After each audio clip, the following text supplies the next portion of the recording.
प्रभु यीशु में आपको शांति हो।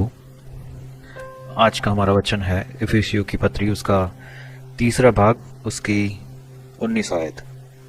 और मसीह के उस प्रेम को जान सको जो ज्ञान से परे है, कि तुम परमेश्वर की सारी भरपूरी तक परिपूर्ण हो जाओ।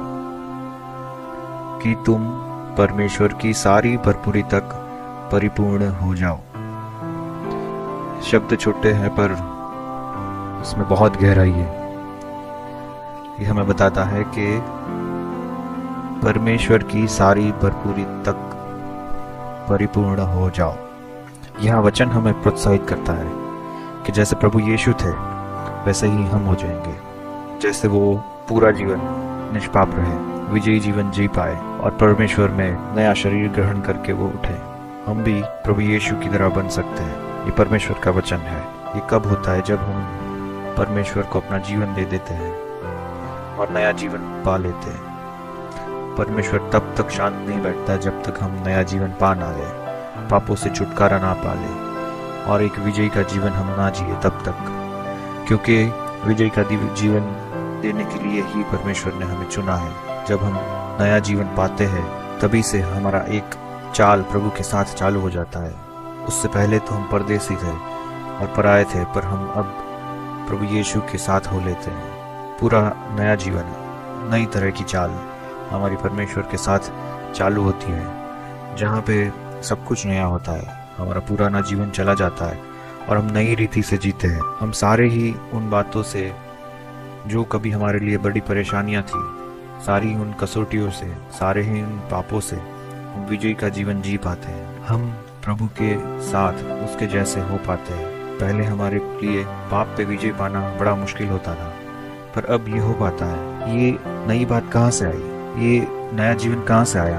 ये बपतिस्मा के द्वारा जब हम नया जीवन पाते हैं तो हमारा सब कुछ नया हो जाता है, पुराना पीछे छूट जाता है, क्योंकि हम मर गए और हमने नया जीवन पा लिया है। जिस पराक्रम से प्रभु मृत्यु में से जिंदा हुए, उसी पराक्रम से हम प्रभु यीशु की शक्ति को पाते हैं और सारे ही पाप, कसौटी और परीक्षण के ऊपर विजय पाते हैं। ये कब होता है? जब हम प्रभु यीशु के साथ अपना अच्छा समय बिताते हैं, केवल प्रेयर में नहीं, पर ऐसा अच्छा समय कि जहाँ केवल आप और परमेश्वर है, जहाँ आपको कोई नहीं देख रहा।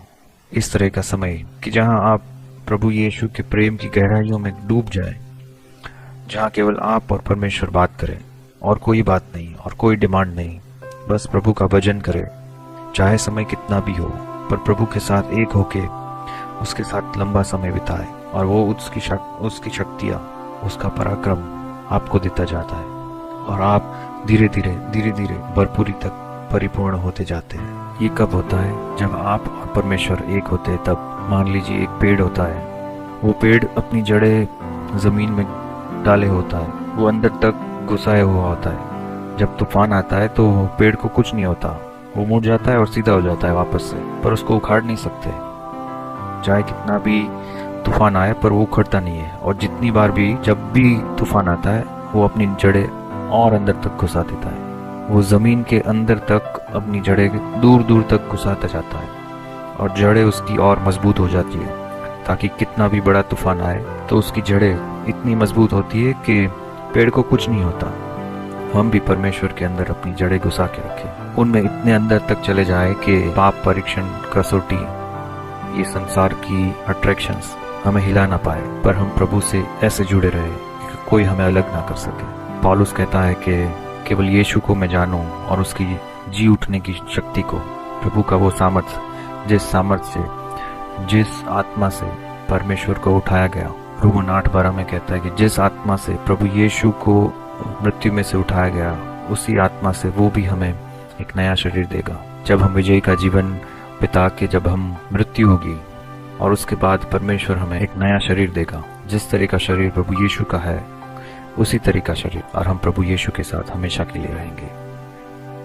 और हमारा जीवन जब बदल जाता है तब बहुत सारी चीज़ें हमारे अंदर आती है। जैसे हम और नम्र होते हैं और हम धीरज से काम करते हैं और प्रेम से रहते हैं। जिन लोगों के प्रति हमें बड़ी कड़वास थी, उन सबको भी हम प्रेम करना चालू करते थे, उनके लिए प्रेयर करते, उनके जीवन बच जाए उसके लिए हम प्रभु से विनती करने लगते हैं। हम और नम्र हो जाते हैं। हमारे में हम नहीं रहते पर परमेश्वर रहता है। यही उसकी ताकत है, यही उसका प्रेम है, यही उसका सामर्थ्य है।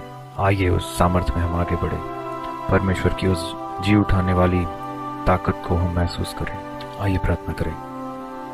ऐ हमारे पिता, हम आप में ही रहे और आप में ही बढ़े, ऐसा होने दे।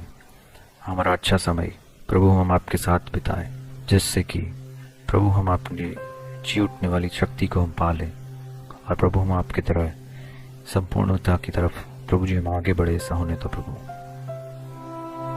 यीशु के नाम से आमीन।